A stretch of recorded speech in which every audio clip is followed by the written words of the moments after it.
K리그의 마지막 순간이 다가온다. 반드시 올라가려는 대전과 절대로 안 내려가겠다는 김천의 K리그 승강 플레이오프 1. 1차전 지금 바로 시작합니다. 축구는 파워축구, 대전은 끝내 다시 이 자리에 섰다. 올해는 절대로 작년의 아픔을 반복지 않겠다는 각오다. 최다 득점 1위로 김천을 조준한다. 2021 K리그2 챔피언 김천이 한 시즌 만에 강등 일기에 몰렸다. 김천은 1차전에서 최대한 흔들리지 않고 홈에서 열리는 2차전서 생존을 확정짓는다는 전략으로 나설 것이다. 대전은 광주 다음가는 성적으로 모든 지표에서 하락세인 김천에 앞선다. 2부 리그와 1부 리그의 직접적인 비교는 불가지만 확실히 승강표에서 분위기는 올라가려는 팀이 좋을 수밖에 없다. 대전은 최근 9경기에서 무패 행진을 거듭하고 있다. 김천은 파이널 라운드에서 3무 1패로 1승도 거두지 못했고 특히 수원과의 마지막 대결에서 홈에서 대피를 당한 부분을 어떻게 수습했을지 지켜봐야 한다. 대전은 리그에서 21승을 거뒀지만 분명히 알아야 할 사실은 작년도 그렇고 올해도 리그 선두팀에게는 1승도 따내지 못했다는 것이다. 작년 리그2 1위 팀은 바로 김천이었다. 김천은 승리가 적고 시즌 중반에 날려먹은 승점이 매우 많아서 결국 여기까지 왔지만 울산과 전북을 빼면 상위 라운드 팀을 한 차례씩 잡아낸 부분에서 저력은 확인할 수 있다. 대전은 11일간의 휴식을 치르며 K리그 1팀을 기다려왔다. 패스 성공률과 개인 득점 대비 XG값을 빼면은 모두 김천에 앞선다. 다만 2부 리그와 1부 리그의 직접적인 비교는 어려운 점을 감안해야 한다. 김천은 축구의 기본이라 할 수 있는 패스 성공률 많은 대전에 확실히 앞서고 김경민이 개인 득점 대비 XG 값이 2에 가까운 점을 기억하고 경기에 나설 필요가 있다. 다만 태클 성공률은 너무 떨어진다. 대전은 적극적인 투자로 매년 준 플레이오프 이상으로 나아갔고 작년에는 승격 직전까지 갔지만 항상 다음 시즌은 2부 리그였다. 이민성 감독과 대전은 과연 어떤 학습효과로 이번 경기를 준비했을까? 공격에 확실한 강점이 있는 팀이지만 상대는 일부의 팀이란 사실을 잊어서는 안 될 것이다. 대전의 레전드를 영예를 누린 김태왕 감독이 생존을 위해 친정팀을 꺾어야 하는 운명과 마주한다. 창단 멤버, 2대 주장, FA컵 우승 멤버, 구단 20주년 베스트 11, 대전에게 그는 레전드다. 하지만 지금은 김천의 수장으로 팀의 생존을 걸고 격돌을 해야 하는 상황. 현재 팀 분위기는 좋지 않지만 김태왕 감독은 대전에게 단 한 번도 패배하지 않은 자신감이 있다. 대전은 윌리안이 18개의 공격 포인트로 대전 공격의 성공이다. 마사는 이번에는 작년의 베트마를 증명하려 할 것이고 레안드로는 대전 팬들에게 욕을 엄청 먹긴 했지만 포인트로는 그를 까긴 어렵다. 김천은 여름의 조규성을 비롯한 주축의 전략으로 고전하고 있지만 이영재는 여전하다. 김경민도 10개의 공격 포인트를 찍었다.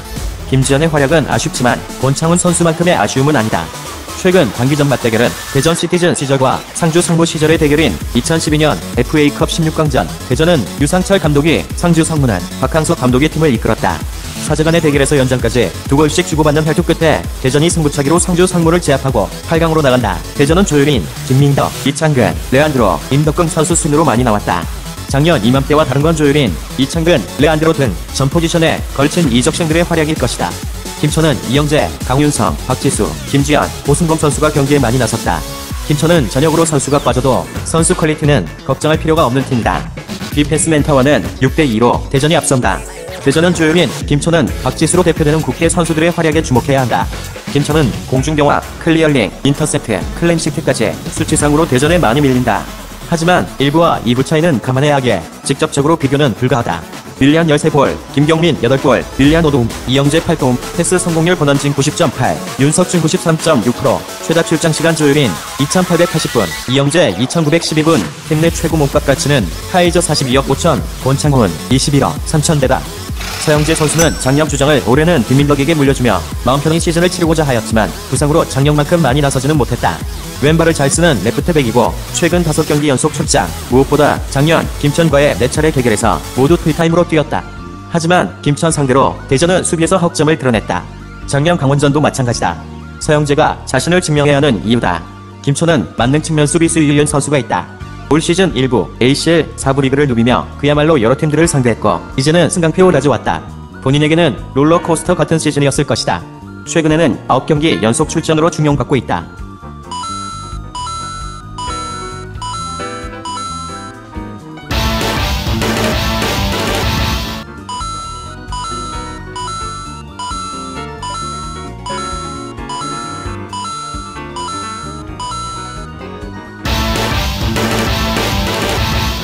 대전이 승격을 위해 야심차게 데려온 대전의 신황제, 카이저, 울산의 마티나감이 울산의 우승을 이끌었듯 자신도 대전을 일부러 올리려 한다.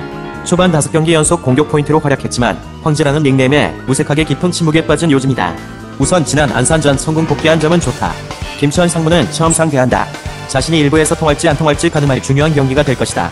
최근 몇 년간 기복 없이 최고 수준의 플레이를 펼칠 선수를 꼽으라면 이영재 선수는 반드시 한자리를 차지할 것이다. 특급 연달과 경기를 조율하는 능력이 탁월하다. 큰 경기에 강한 점도 이영재를 반드시 주목해야 하는 이유다. 두 승부사의 대결에서 누가 웃음을 지을까? 작년 K리그2 무대에서 4차례 격돌했다. 첫 대결은 우주성의 역전골로 김천이 승리했고, 두 번째 대결에서는 조규성에게 동점골을 어시스트한 정재희의 활약으로 무승부를 거뒀고, 세 번째 대결에서는 대전의 홈에서 4골을 퍼부으며 김천이 크게 이긴다. 대전은 김천만 만나면 맥없이 무너졌다. 가장 최근 맞대결 역시 김천이 2대1로 대전을 격파한다. 심지어 대전이 넣은 골도 구성윤 선수의 자책골이었다. 대전 킬러 정재희 선수는 이날도 어김없이 골을 기록한다. 대전에게는 다행이다. 정재희 선수는 전역했다. 박지수 선수는 역전골을 넣었고 여전히 건재하다. 대전은 K리그 1 기움과 최근 오전에서 1승밖에 거두지 못했다. 강원을 홈에서 이겼지만 너무 적은 골이었고 결과적으로 승격도 이루지 못했다. 과거를 반면교사 삼아서 긍정적인 미래로 나아가야 한다. 김천은 1부 리그 소속으로 2부 팀과의 대결 전적은 졌지만 부산전 패배를 빼면 모두 승리의 세리머니를 펼쳤다. 부산과의 패배도 승부차기로 이겼으니 결과적으로 보면 2부에게 아픔을 겪지 않은 셈이다. 대전의 거센 도전을 부산전처럼 막아서야 할 것이다. 대전은 윌련이 근육 부상을 털고 이번 경기에서는 돌아올 것으로 보인다. 배서준 선수와 임덕근 선수를 U22 카드로 활용하고 마사, 공민현, 이문수, 김승석, 김인경 등 공격 자원은 차고 넘친다. 수비 카드를 잘 활용할 필요가 있어 보인다. 김천은 이지훈, 이준석 선수를 U22 카드로 내고 권창훈과 김경민을 투입할 수 있다. 오승범과 권창훈은 지난 경기에서 휴식이 주어졌기에 대전은 경기해야 한다. 김천의 공격 삼각편대는 좀 아쉬움이 있지만 3선 아래로는 대전에 밀릴 것이 없다. 통산 맞대결 전적은 상무의 모든 경기를 통합하여 대전이 사전 앞서간다. 하지만 작년의 결투에서는 1승도 따내지 못했고 경기 내용 결과 모두 김천에게 졌다. 분위기는 확실히 대전이지만 김천은 언제나처럼 절대로 만만한 팀이 아니다. K리그는 울산의 승리로 끝이 났다. 이제 승강 플레이오프에서 내년 K리그에 나설 두 팀을 가려야 한다. 승부의 전초전에서 기선제압에 성공할 팀은 어느 팀이 될 것인가?